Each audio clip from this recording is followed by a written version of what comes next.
ብዙ ጊዜ ሰዎች ሁሉን ነገር እታገሳለሁ፣ ነገር ግን የማልታገሰው አንድ ነገር አለኝ፣ እርሱም ንቀትን ነው ሲሉ እንሰማለን። እውነት ነው። ይሄ በሰው ሁሉ ዘንድ ያለ ፍላጎት ነው። የሰው ልጅ በተፈጥሮ የተጋነነ እንኳን ባይሆን ነገር ግን ክብርን ይፈልጋል። ይህ የሀብታም የታዋቂ ወይም የባለስልጣን ፍላጎት ብቻ አይደለም። ይህ ዝቅተኛ የምንለው የህይወት ዘይቤ ውስጥ ያለ ሁሉ ሰው ፍላጎት ነው። ነገር ግን ብዙ ጊዜ አብዛኛው ሰው በስራ ቦታ፣ በትምህርት ቤት፣ በልዩ ልዩ ቦታ ላይ ንቀትን ያስተናግዳል። ታዲያ ሰዎች አብዝተው ንቀትን ሲያሳዩአችሁና ክብርን ሲነፍጓችሁ መፍትሄ አድርጋችሁ የምትወስዱት ምንድነው? ብቻ መሆን፣ አዲስ ጓደኛ መያዝ፣ የሥራ ቦታ መቀየር፣ አዲስ የሥራ ባልደረባ መያዝ፣ አካባቢን መቀየር? የእውነት ይሄስ ምን ያህል ውጤታማ ሆኖ አገኛችሁት?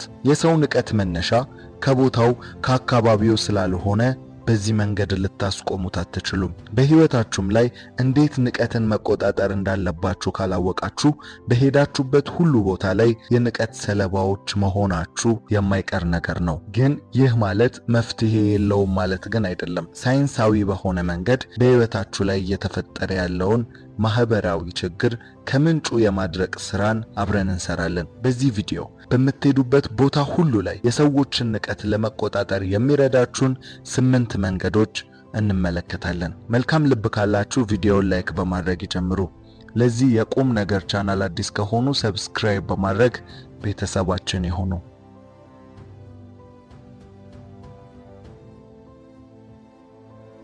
የሰዎችን ንቀት ለመቆጣጠር ከሚረዱ ዘዴዎች መካከል የመጀመሪያው ወይም አንደኛው ምንጩን አስቡ።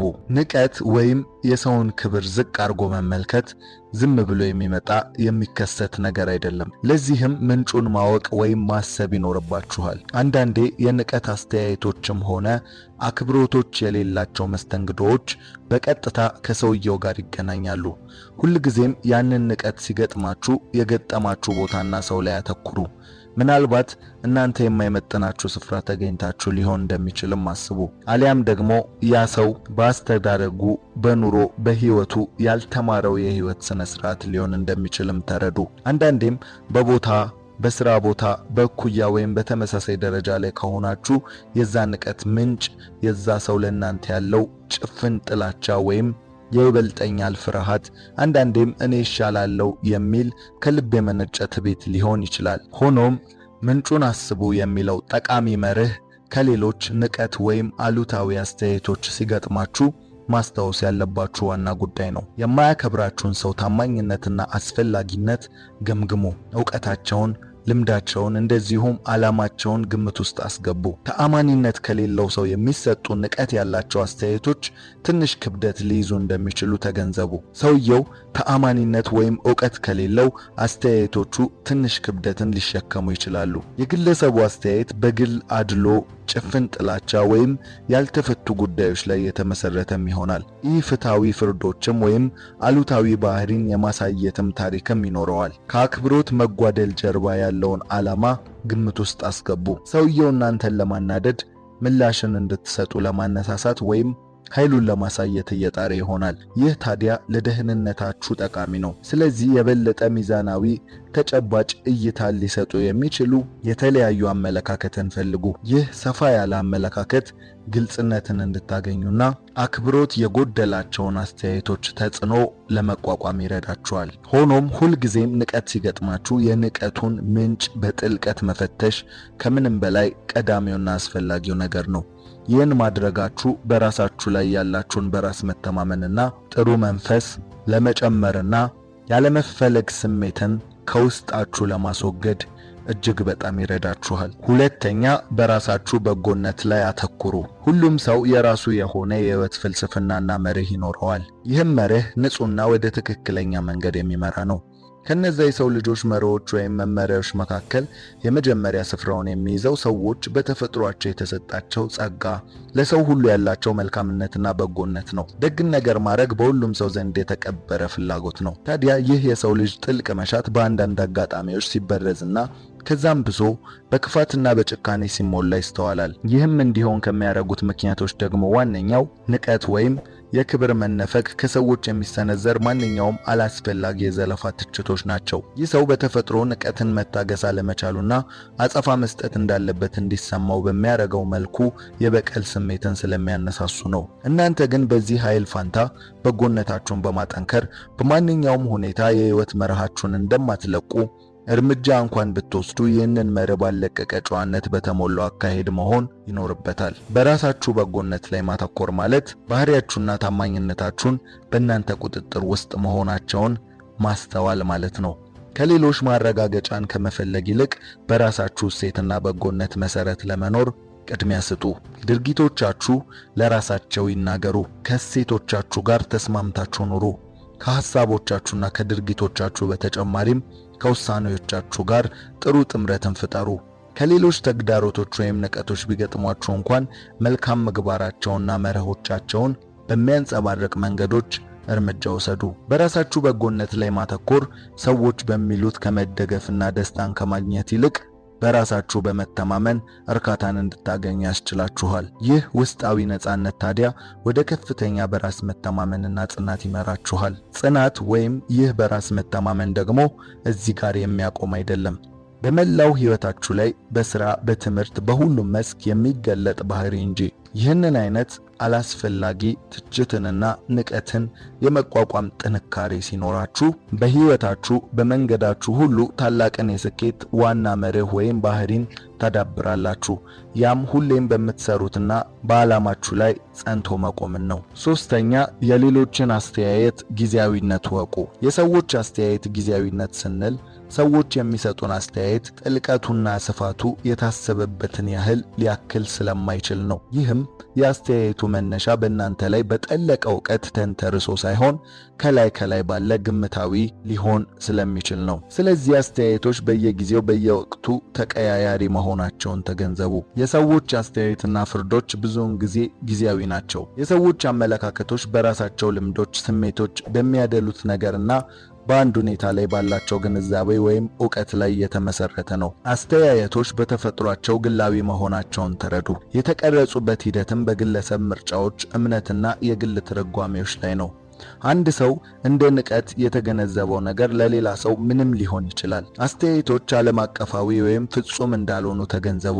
የሰዎች አስተያየት በጊዜ ሂደት ሊለዋወጥ ይችላል። ዛሬ አንድ ሰው ስለእናንተ የሚያስበው ነገር ነገ አዲስ በሆነ ዕውቀት፣ በግላዊ እድገት ወይም በእምነት ለውጥ ምክንያት ሌላ ሊሆን ይችላል። አስተያየቶች ተለዋዋጭ ሊሆኑ እንደሚችሉና የእናንተ ተፈጥሯዊ እሴት ነጸብራቅ እንዳልሆኑ እወቁ።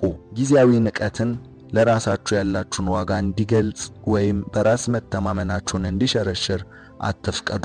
አብሮ ግን መያዝ ያለባችሁ አስተያየቶች ለእናንተ መወጣጫ መሰላል መሆናቸውንም ነው። አስተያየቶችን ስትቀበሉ አስተያየቱ ምክንያታዊና ሚዛናዊ ሆኖ ካገኛችሁት በጥልቀት ራሳችሁን ለመፈተሽና የሚጠቅማችሁን ነገር ለመያዝ ይረዳችኋል። ለንቀትም ሆነ እናንተን ለመተቸት የሚሰነዘረው አስተያየት ራሳችሁን ለማሳደግ፣ ለመለወጥ፣ ክፍተታችሁን ለማወቅ ብትጠቀሙበት ያ የእናንተ መልካም አስተሳሰብን ያሰፍርላችኋል። አራተኛ፣ ራስን መግዛትን ተለማመዱ። ራስን መግዛትን መለማመድ ለግላዊ እድገትና ለስሜታዊ ደህንነት አስፈላጊ ነው። ክብርን በምትነፈጉበት ጊዜ ስሜታዊ ቁጥጥራችሁን ከፍ በማድረግ ራሳችሁን መግዛት የሚባለውን ክህሎት አዳብሩ። ራስን ማወቅን በማዳበር ጀምሩ። ለሐሳቦቻችሁና ለግፊቶቻችሁ ወይም ነርቨስ ለሚያደርጓችሁ ነገሮች ትኩረት ስጡ። ወደ ድንገተኛ ወይም ምላሽ ሰጪ ባህሪ የሚያመሩ ሁኔታዎችን ወይም አነሳሾችን አስተውሉ። በቁጣ ወይም በንዴት እንዳትወጡ ተጠንቀቁ። በምትናደዱበት ጊዜ ለአፍታም ዝም ብላችሁ በረጅሙ ትንፋሽን ውሰዱ። ይህ ለአፍታ ዝም ማለት ወይም ከምንም አይነት እንቅስቃሴዎች መቆጠብ ለድርጊቶቻችሁ ግፊትን ከሚፈጥሩ ስሜቶችና በድርጊቶቻችሁ መካከል ርቀትን እንድትፈጥሩ ጥሩ ጊዜን ይሰጣችኋል። ይህም ማለት በቀላሉ ድርጊቶቻችሁ ሊያመጣ የሚችለውን አበሳ ማስተዋል ትችላላችሁ ማለት ነው። እናም በጥንቃቄ ምርጫ ለማድረግ እድልን ይሰጣችኋል። መጽሐፍ ሲናገር ራሱን የሚገዛ ከተማን ከሚያስተዳድር ይበልጣል ይላል። ለሰው ልጅ ከባዱ መንገድ ራስን ወደሚወደውና ወደሚፈልገው ትክክለኛ መንገድ ራሱን መምራት ነው። ሰው የራሱ ጠላት ነው። ራሱ ነው ራሱን የሚጎዳው። ለዚህ ነው የከተማና የአገር መሪ ለሌሎች አድርጉ የሚል ትዕዛዝን የማስተላለፍ ብቃት ሲሆን ራስን መምራትና መግዛት ግን ማድረግና መኖር ነው። ራስን መከልከል፣ ራስን ማዘዝም በጣም ከባድ ችሎታዎች ናቸው። ስለዚህ ራሳችሁን መግዛትን ተለማመዱ። በስሜት አሊያም በሁኔታዎች ሳይሆን ራሳችሁን በራሳችሁ እንዲመራ አድርጉት። በስሜታዊነት የማይሆን ስህተትን ከመፈጸም ተጠበቁ።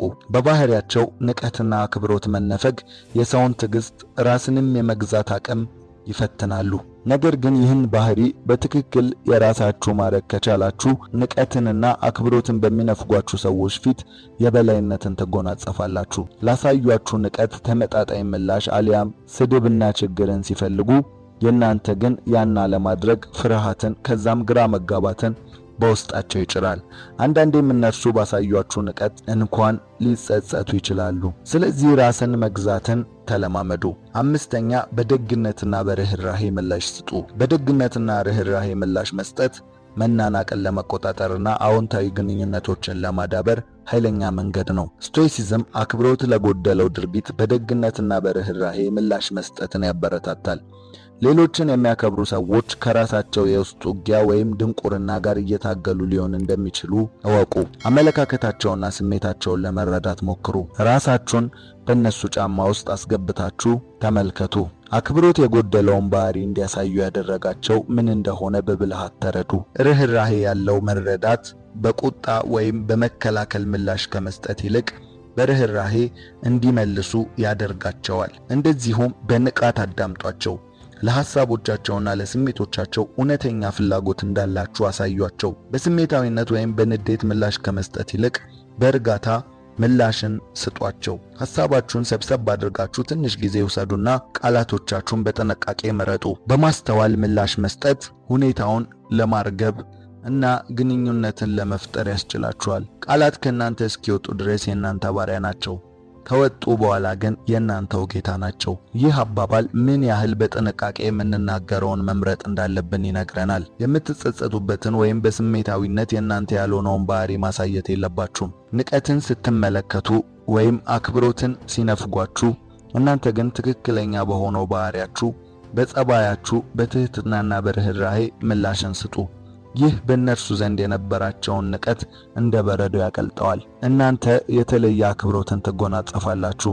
ይህ ባይሆን እንኳን ነገር ግን የእናንተን ማንነት አለቀቃችሁም ወይም የአቋም ሰው ሆናችሁ ተገኝታችኋል ማለት ነው። ስድስተኛ ንቀትን እንደ ራስ ነጸብራቅ አትዩ። የሌሎች ንቀት የተሞላበት ባህሪ የእናንተን ዋጋ ከማንጸባረቅ ይልቅ የእነርሱን ባህሪ የሚገልጽ እንደሆነ እወቁ። አንዳንዴ ሰው የራሱ የሆነ የተለየ አመለካከት፣ እምነትና እሴት እንዳለው ተረዱ። አክብሮት የጎደለው ባህሪ ብዙውን ጊዜ የሚመነጨው ከአንድ ሰው ውስጣዊ ያለመረጋጋት ወይም አድሏዊ ባህሪ ወይም የተጣመመ እይታ ሊሆን ይችላል። የእናንተን ዋጋ ወይም ባህሪ የሚያንጸባርቅ ነው ማለት አይቻልም። ለራሳችሁ ያላችሁን ግምት የሚወስነው በሌሎች አስተያየት ወይም ባህሪ እንዳልሆነ ተገንዘቡ። ስለዚህ ውስጣዊ መረጋጋታችሁን ጠብቁ። ውስጣዊ መረጋጋት ደህንነታችሁን ለመጠበቅና ፈታኝ ሁኔታዎችን እንድትቋቋሙ ለማገዝ አስፈላጊ ነው። ስቶይሲዝም ውጫዊ ሁኔታዎች ምንም ቢሆኑ እንኳን ውስጣዊ መረጋጋትን የመጠበቅ አስፈላጊነትን አጽንዖት ይሰጣል። የውጫዊ ሁኔታዎች ውስጣዊ መረጋጋትን መረበሽ የለባቸውም። እንደ ንቀት ያሉ ውጫዊ ድርጊቶች ከእናንተ የመነጩ ሳይሆኑ ከሌላ ሰው ምልከታ የመነጩ ናቸው። እነዚህ ድርጊቶች ከቁጥጥራችሁ ውጪ የሆኑ ነገሮች ናቸው። እነርሱ የሚናገሩትን ነገር ልትቆጣጠሩት አትችሉም። ሆኖም ግን የእናንተ ምላሽን መቆጣጠር ትችላላችሁ። ውስጣችሁን የሚጎዳው እነርሱ የተናገሩት ሳይሆን እናንተ የምትሰጡት ምላሽ ነው። ስለዚህ ምላሾቻችሁ እናንተን የሚጠቅምና ውስጣዊ መረጋጋታችሁን የሚጠብቅ ይሁን። ሰባተኛ መናቅን እንደ እድገት ዕድል ተጠቀሙት። ክብርን ማጣት እንደ ዕድል ተጠቀሙት። ክብርን ማጣትን እንደ እድገት ዕድል መጠቀም ከፍተኛ ነገሮችን እንድትማሩና ጠቃሚ ልምዶችን እንድታዳብሩ የሚያስችል የለውጥ አስተሳሰብ ሊሆን ይችላል። ስቶይሲዝም ተግዳሮቶችን ንቀትን ጨምሮ ለግል እድገት ራስን ማሻሻያ እድል አድርጎ መመልከትን ያበረታታል። ትዕግስትን፣ ጽናትን፣ ስሜታዊ ዕውቀትን ለመለማመድና ለማዳበር አክብሮት የጎደላቸውን ባህሪያት ተጠቀሙ። በመናቅ የሚቀሰቀሰው አሉታዊ ወይም መጥፎ ስሜቶችን ከማሰብ ይልቅ በዚህ ሁኔታ ውስጥ ልታገኙ ስለምትችሉት ጠቃሚ ልምድ አስቡ። ከእንደዚህ አይነት ተሞክሮ ምን መማር እንደምትችሉና ለግል እድገታችሁ እንዴት አስተዋጽኦ ሊያደርጉ እንደሚችሉ ራሳችሁን ጠይቁ። በዚህ ላይ ምስጋናን ተለማመዱ። ከንቀት ልምምዶች ለተማራችሁት ትምህርቶች ማመስገንን ልመዱ። ባህሪያችሁን፣ ጥንካሬያችሁን፣ ጥበባችሁን ለማጠናከር ስለሚረዳችሁ ይህን እድል አመስግኑ። ምስጋና ትኩረታችሁን ከአሉታዊ ወደ አዎንታዊ ለመቀየር ይረዳልና። እነዚህ ትምህርቶች ተግባራዊ ለማድረግ ልምምድና ትዕግስትን እንደሚጠይቅ አስታውሱ። እነዚህ መርሆችን ከእናንተ ልዩ ሁኔታዎችና የግል እድገት ጉዞ ጋር ማስማማት በጣም አስፈላጊ ነገር ነው። 8ኛ ልትቆጣጠሩት በምትችሉት ነገር ላይ አተኩሩ። ጉልበታችሁን በቁጥጥራችሁ ውስጥ ባሉ ጉዳዮች ላይ አውሉት። ለምሳሌ በሐሳቦቻችሁ፣ በድርጊቶቻችሁና በምላሾቻችሁ ላይ ትኩረቶቻችሁን ገንቡ። ወደ ሆኑ ፍላጎቶቻችሁ አዙሯቸው። አክብሮት በጎደላቸው አስተያየቶች ላይ ከማተኮር ፍላጎቶቻችሁን ከመፈጸም ወይም የበቀል እርምጃ ለመውሰድ ከመነሳሳት ይልቅ በማስተዋልና በብልሃት ምላሽን ለመስጠት ሞክሩ። ሁልጊዜም ከአቅም በላይ በሆነ ነገር ላይ ትኩረታችሁን አትስጡ። ንቀትና አክብሮትን መነፈግ እንደ ጊዜውና እንደ ቦታው የሚለዋወጡ ናቸው። ስለዚህ መቀየር ባለባችሁ ነገር ላይ አተኩሩ። ማስተዋላችሁን በዚህ መዝኑ። አንድ አባባል አለ፣ ከአሳማ ጋር በጭቃ ላይ ልትላፋ ትችላለህ፣ ሁለታችሁም ትቆሸሻላችሁ። ልዩነቱ ግን አሳማው መቆሸሹን ይወደዋል። ስለዚህ እናንተ ከማይመጥኗችሁ ጋር አትላፉ። በንቀት አክብሮትን በመነፈግ ውስጥ ብትሆኑ እንኳን እነርሱ በወረዱት ልክ አትወረዱ። ምክንያቱም እናንተ መቆሸሹን ስለማትወዱት ነው። ስለዚህ ደረጃችሁን ጠብቃችሁ ኑሩ። ለዛሬ ያዘጋጀውላችሁ ይህን ነበረ። ከተመቻችሁ ላይክ፣ ለዚህ የቁም ነገር ቻናል አዲስ ከሆናችሁ ሰብስክራይብ በማድረግ ቤተሰባችን ይሁኑ። እናመሰግናለን።